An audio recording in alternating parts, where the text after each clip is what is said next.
지금 보시고 계신 왼쪽의 거대한 바위산이 바로 그 유명한 엘 캐피탄입니다. 수직으로 솟아오른 화관감 절벽으로 전 세계 암벽 등반가들이 도전하는 명소이죠. 오른쪽에서 우아하게 떨어지는 물줄기는 면사포 폭포 비리달 베일 폴입니다.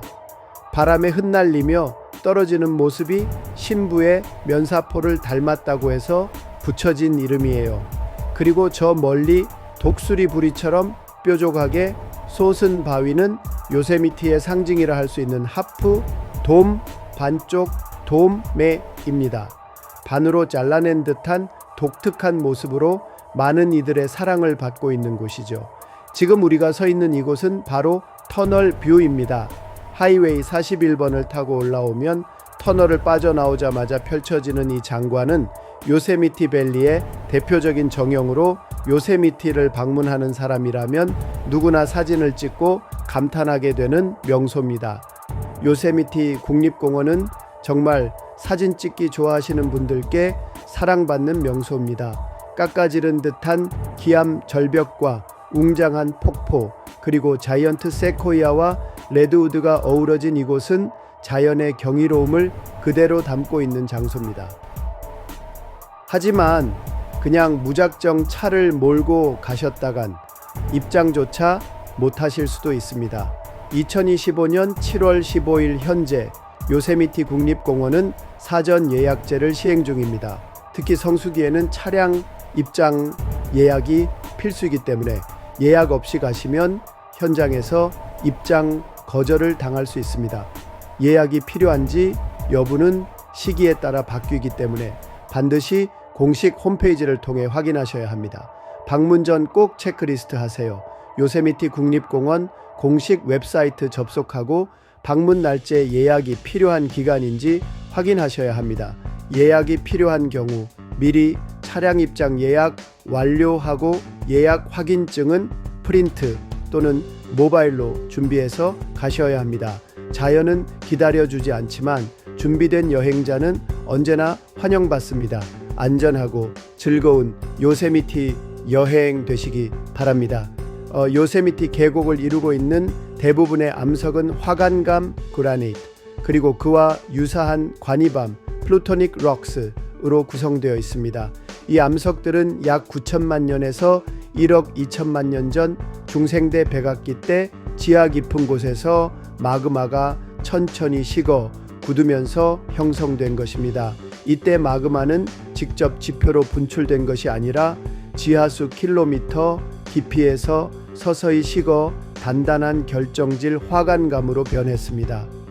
이러한 과정을 통해 요세미티의 기반암이 형성되었고 오늘날 우리가 보는 엘 캐피탄 하프돔 같은 거대한 화관감 바위들이 바로 이 시기의 산물입니다.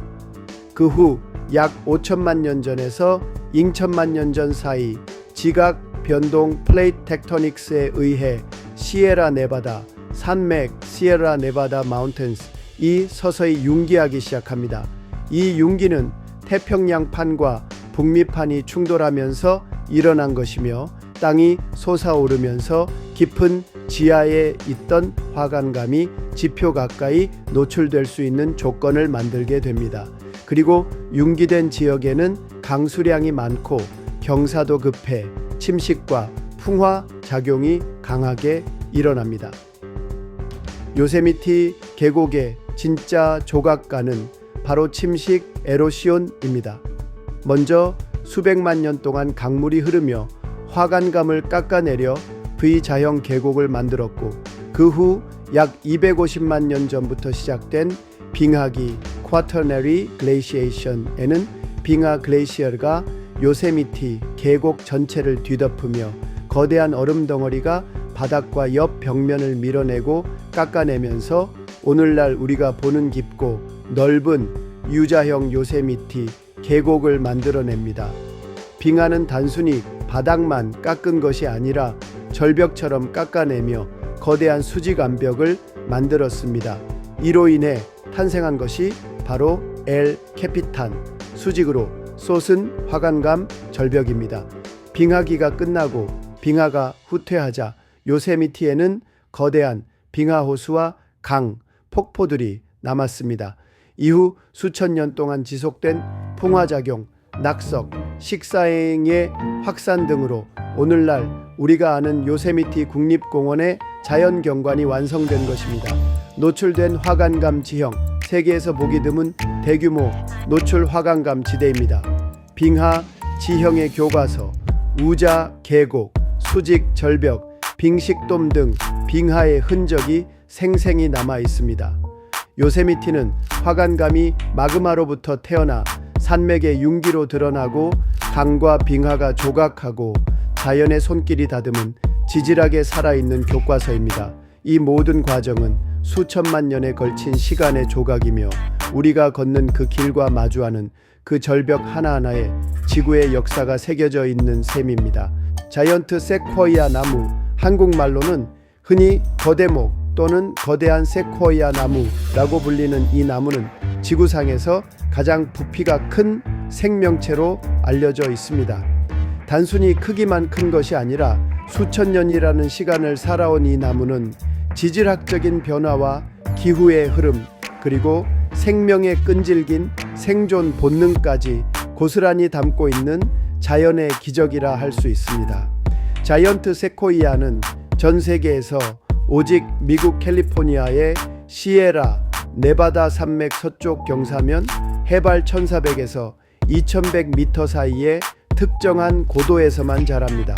이곳은 눈이 많은 겨울과 건조한 여름, 적절한 습도와 수분을 유지할 수 있는 토양이 함께 존재하는 특별한 생태 환경입니다.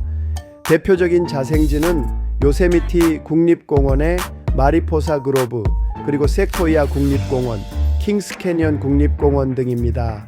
이 나무는 평균적으로 높이가 7,085m에 이르고 밑동의 지름은 69m나 되며 일부 나무는 무게가 2,000톤에 달하기도 합니다. 무엇보다도 놀라운 것은 그 수명인데 자이언트 세코이아는 보통 2,000년을 넘게 살며 일부는 3,000년 가까운 나이로 추정됩니다. 인간의 역사가 짧게 느껴질 정도로 장구한 세월 동안 뿌리를 내리고 살아온 이 거목은 보는 이로 하여금 자연 앞에서 겸허함을 느끼게 만듭니다. 자이언트 세코이아가 특별한 또 다른 이유는 바로 불과의 관계입니다. 이 나무는 두꺼운 껍질로 되어 있어 산불에도 쉽게 타지 않습니다. 오히려 산불은 세코이아에게 꼭 필요한 자연 현상입니다. 불의 열기로 인해 딱딱하게 닫혀 있던 솔방울이 열리면서 씨앗이 퍼지고 화재로 인해 주변에 풀이 제거되면 어린 세코이아 새싹이 자라기에 좋은 환경이 마련되기 때문입니다. 그래서 국립공원에서는 일부러 계획된 불 (prescribed fire를) 실행하여 자연적으로 발생하던 생태 순환을 도와주기도 합니다. 자이언트 세코이아는 해안가의 코스트 레드우드와 혼동되기도 하지만 이 둘은 자라는 위치와 생태가 다릅니다. 코스트 레드우드는 북부 캘리포니아 해안에 자라며 높이는 세코이아보다 더 높지만 부피는 더 작습니다. 반면 자이언트 세코이아는 내륙의 고산지대에서 자라며 지구에서 가장 무겁고 두꺼운 생명체로 꼽힙니다. 캘리포니아 북부의 해안가를 따라 이어지는 짙은 안개 속 숲을 걷다 보면 하늘을 찌를 듯한 나무들이 빽빽하게 솟아있는 풍경을 마주하게 됩니다.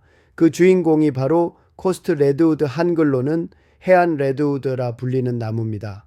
학명은 세코이아 AMPAENS, 영원히 푸른 세코이아라는 뜻을 가지고 있습니다. 이 레드우드 나무는 지구에서 가장 키가 큰 나무로 알려져 있으며 현재까지 기록된 가장 높은 개체는 무려 115.7m, 37층 건물에 해당하는 높이를 자랑합니다. 레드우드는 주로 캘리포니아 북부 해안 지역, 즉 샌프란시스코 북쪽부터 오리건 남부에 걸쳐 안개가 자주 끼고 습기가 풍부한 지역에서 자랍니다. 바다에서 불어오는 차가운 해풍이 숲 전체의 안개를 만들어주고 이 안개가 잎과 줄기에 맺히면서 수분을 흡수하는 것이 이 나무들의 생존에 아주 중요합니다. 레드우드는 키는 세상에서 가장 크지만 나무의 굵기나 부피는 자이언트 세코이아보다 작습니다. 하지만 이 나무는 놀라울 만큼 빠르게 자라며 주변 조건이 맞으면 불과 수백 년 만에 수십 미터까지 성장할 수 있습니다. 또 하나의 특징은 지하 뿌리로 새싹을 퍼뜨리는 능력인데요. 이런 방식으로 하나의 개체가 수천 년 동안 같은 유전자를 가진 군락을 형성하기도 합니다. 반면 자이언트 세코이아는 시에라 네바다 산맥의 내륙 고산지대에서 자라며 지구상에서 가장 부피가 큰 생명체로 꼽힙니다. 레드우드보다 키는 약간 작지만 줄기의 굵기와 무게가 훨씬 더 큽니다. 예를 들어 세코이아 국립공원의 셔먼 장군나무는 높이 83.3m, 밑둥 지름 11m, 무게 약 1900톤으로 전체 부피 기준으로는 전 세계 1위입니다. 세코이아는 불과 밀접한 관계를 맺고 있는 나무입니다. 두꺼운 껍질로 산불에 강할 뿐 아니라 불을 통해 씨앗이 터지고 퍼지는 독특한 생식 구조를 가지고 있습니다. 이에 반해 레드우드는 산불에는 좀 더 약하지만 놀라운 재생 능력으로 꺾인 줄기나 잘린 부분에서 새로운 싹이 돋아나기도 합니다. 또한 생존 전략에서도 차이를 보입니다. 레드우드는 해안 안개에서 수분을 흡수하며 세코이아는 고산지대 눈 녹은 물과 지하수에 의존합니다. 환경이 바뀌면 그 영향을 크게 받기 때문에 두 나무 모두 기후변화의 영향을 민감하게 받는 생물종으로 분류되고 있습니다. 결론적으로 정리하자면 레드우드는 하늘로 가장 높이 자라는 나무, 세코이아는 지구상에서 가장 무겁고 두꺼운 나무입니다. 하나는 해안가의 안개 속에서 자라고 다른 하나는 고산지대의 햇살과 눈물 속에서 자랍니다. 이 둘은 마치 서로 다른 조건 속에서 각자의 방식으로 수천 년을 살아온 두 형제 같은 존재라고 할 수 있습니다. 이 두 나무를 함께 보고 싶으시다면 북쪽에는 레드우드 국립공원, 내륙으로는 요세미티 국립공원과 세코이아 국립공원을 찾아가 보시는 것을 추천드립니다. 한쪽은 하늘을 찌르듯 곧게 뻗은 레드우드의 숲길을 걸으며 인간의 나약함을 느낄 수 있고, 다른 한쪽은 수천 년의 세월을 담은 세코이아 앞에서 자연의 무게를 온몸으로 실감하게 될 것입니다.